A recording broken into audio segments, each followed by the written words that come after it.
దేవునికి స్తోత్రం. ప్రియమైన వారలారా, రక్షకుడును ప్రభు అయిన యేసుక్రీస్తు వారి నామంలో మీకు శుభములు, వందనాలు తెలియజేస్తూ ఉన్నాం. దేవుడు మిమ్మలను, మీ బిడ్డలను, మీ కుటుంబములను దీవించి ఆశీర్వదించునుగాక. ఆమెన్. God bless you.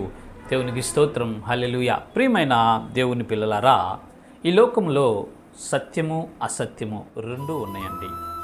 వాస్తవము అబద్ధము రెండూ ఉన్నాయి. నిజము అసత్యము రెండూ ఉన్నాయండి. మనము సత్యమును గురించి తెలుసుకొని సత్య సంబంధులుగా జీవించి సత్యమును గుర్తెరిగిన వారమై సత్యమైనటువంటి బాటలో నడవాలనేదే దేవుని యొక్క ఉద్దేశం అండి. అయితే ఈనాడు ప్రపంచాన్ని మనం గమనించినట్లయితే చాలామంది ప్రజలు సత్యాన్ని అనుసరించకుండా వారికి ఇష్టానుసారమైనటువంటి మార్గంలోకి తొలగిపోయి అసత్యమును, అబద్ధమును, భ్రమను వారు సత్యం అనుకొని నమ్మి ఆరాధిస్తున్నటువంటి ఈ సంఘటనలను, వ్యక్తులను మనం చూడగలమండి. అయితే దేవుని యొక్క పరిశుద్ధ లేఖనము ఏమని సెలవిస్తుంది? సత్యమును గ్రహించిన వారు ఎలా ఉంటారు, ఎవరు అవుతారు అని మనం ఒకసారి ఆలోచించినట్లయితే యోహాను సువార్త 8వ అధ్యాయము 31వ వచనంలో యేసుక్రీస్తు ప్రభుల వారు ఈ రీతిగా మనకు తెలియజేస్తూ ఉన్నారు. కాబట్టి యేసు తనను నమ్మిన యూదులతో, మీరు నా వాక్యమందు నిలిచిన వారైతే నిజముగా నాకు శిష్యులయుండి సత్యమును గ్రహించెదరు. దేవునికి స్తోత్రం. హల్లెలూయా.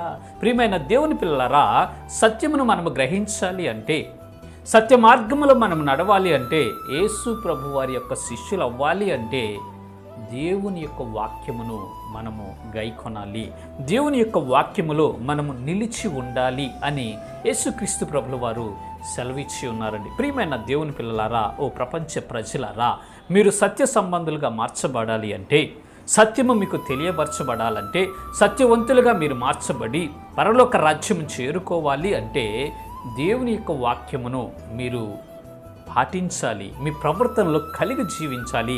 దేవుని యొక్క వాక్యములో మీరు నిలిచి ఉండాలండి. నిలిచి ఉండటం అంటే ఆ వాక్యానుసారమైనటువంటి జీవితాలు మనం కలిగి జీవించాలి.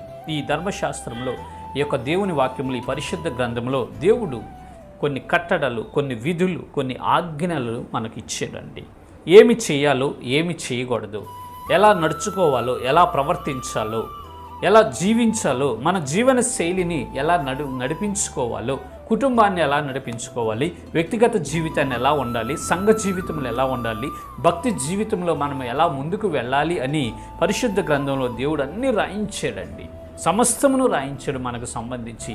ఈ పరిశుద్ధ గ్రంథాన్ని బాగా తరచి చదివి ముద్రించుకుంటే మన హృదయంలో, మన బ్రెయిన్లో ఎక్కించుకున్నప్పుడు ఎలా జీవించాలో అనేది మనకు అర్థమవుతుంది. అప్పుడు మనము వాక్యానుసారంగా నడుచుకున్నట్లయితే, ఈ వాక్యాన్ని చదివి అర్థం చేసుకొని మన హృదయంలో ఉంచుకొని వాక్య ప్రకారం మనం ప్రవర్తించినట్లయితే దేవుని వాక్యంలో మనము నిలిచి ఉండినట్లేనండి. దేవుని వాక్యంలో మనము నిలిచి ఉండటం వలన మనము యేసుక్రీస్తు వారి శిష్యులు అనబడతాం. యేసుక్రీస్తు వారి శిష్యులు అనబడటం వలన మనము సత్య సంబంధులుగా మార్చబడతాము. దేవునికి స్తోత్రం. హల్లెలూయా. ప్రియమైన దేవుని బిడ్డ, ఓ సహోదరి, సహోదరుడా, నువ్వు సత్య సంబంధివా, అసత్య సంబంధిగా ఉన్నావో ఒకసారి నీ జీవితాన్ని నువ్వు పరిశీలన చేసుకో. దేవుని యొక్క వాక్యములో నువ్వు నిలిచి ఉంటే, దేవుని యొక్క వాక్యమును నువ్వు పాటిస్తూ ఉంటే, దేవుని యొక్క ధర్మశాస్త్రాన్ని అనుసరించి నువ్వు నడుస్తూ ఉంటే నువ్వు సత్య సంబంధివే.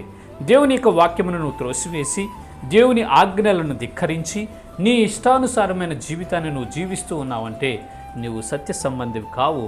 నువ్వు యేసుక్రీస్తు ప్రభు వారికి శిష్యుడు కానేరు. దయచేసి గమనించండి.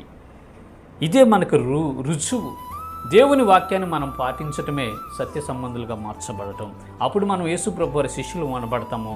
ఆ సత్య మార్గంలో నడిచి ఈ యొక్క విశ్వాసయాత్ర కొనసాగించి పరలోక రాజ్యంలో చేరుకుంటాం. దేవునితో యుగయుగాలు ఉంటాం. ఇట్టి కృప దేవుడు మనందరికీ కలుగు చేయనుగాక. ఆమెన్. God bless you.